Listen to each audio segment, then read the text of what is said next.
Hi, this is the Black Mormon Reader, and I will be reading verses from the 57th chapter of Alma.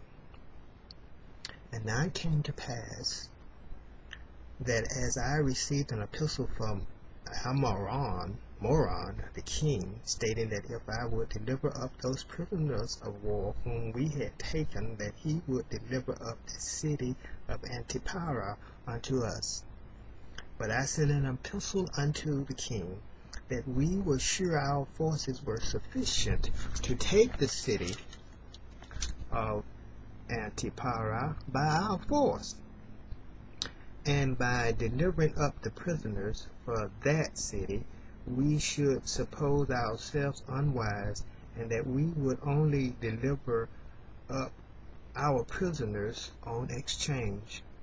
And Alma refused mine epistle, for he would not exchange prisoners. Therefore we began to make preparations to go against the city of Antiparah. But the people of Antiparah did leave the city and fled to other cities which they had possession of to fortify them, and thus the city of Antiparah fell into our hands. And thus ended the 28th year of the reign of Judges. And now it came to pass that in the commencement of the 29th year, we received a supply of provisions, and also an addition to our army from the land of Zarahemla, and from the land round about, to the number of 6,000 men, besides the 60 of the sons of the Amalekites who had come to join their brethren, and my little band of 2,000. And now behold, we were strong, yea, we had also plenty of provisions brought unto us. And it came to pass that it was our desire to wage battle with the army which was placed to protect the city of Cumin. And now behold, I will show unto you that we soon accomplish our desire. Yea, with our strong force, or with a part of our strong force, we did surround the city of Cumin a little before they were about to receive a supply of provisions. And it came to pass that we did camp about the city for many nights, but we did sleep upon our swords, and keep guard that the Lamanites could not come upon us by night and slay us, which they attempted many times, but as many times as they attempted, their blood was spilt.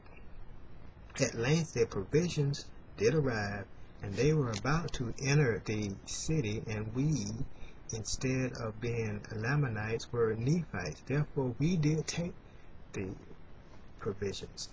And notwithstanding the Lamanites being cut off from their support after this manner, they were still determined to maintain the city. Therefore it became expedient that we should take those provisions and send them to Judea, and our prisoners to the land of Zarahemla.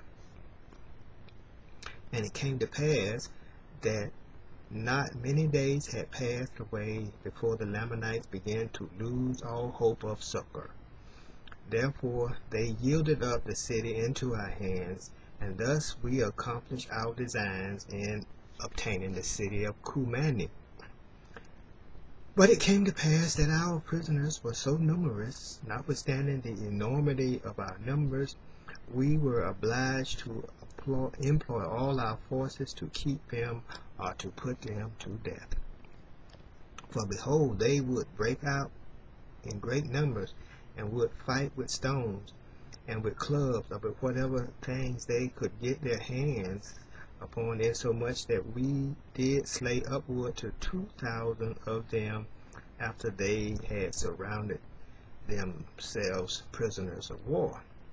Therefore it became expedient for us that we should put an end to their lives, or guard them, sword in hand, down to the land of Zarahemla.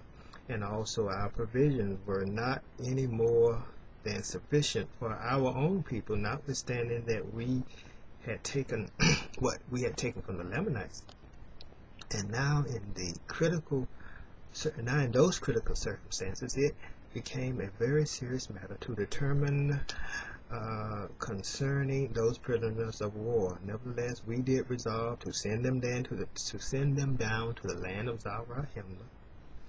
Therefore, we selected a part of our men and gave them charge over the prisoners to go to the land of Zarahemla. But it came to pass that on the morrow they did return.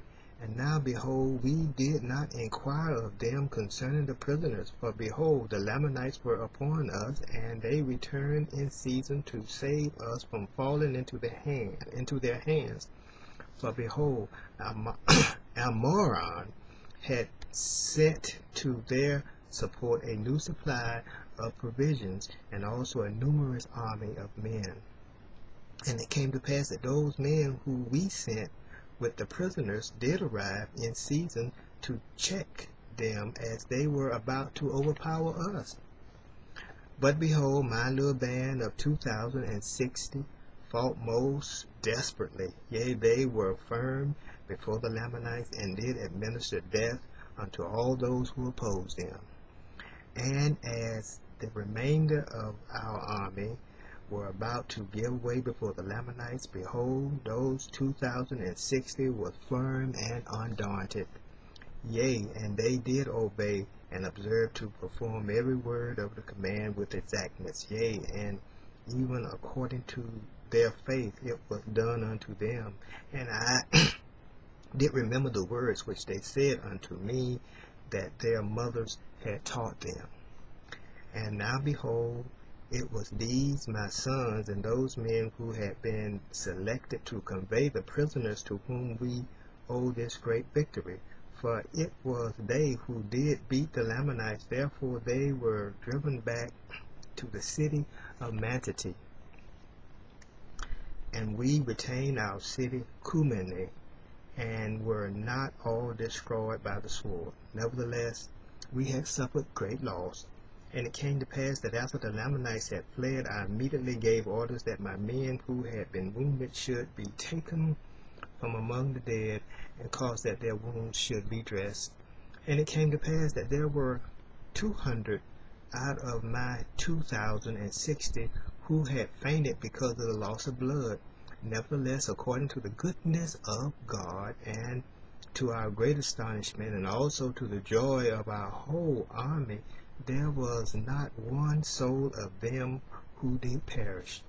Yea, and neither was there one soul among them who had not received many wounds. And now their preservation were astonishing to our whole army. Yea, that they should be spared, while there was 1,000 of our brothers who were slain.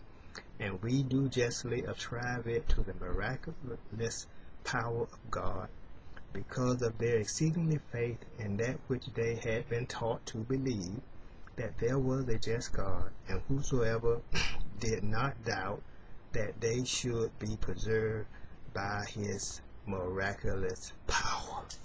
And on this note, we'll stop here until next time.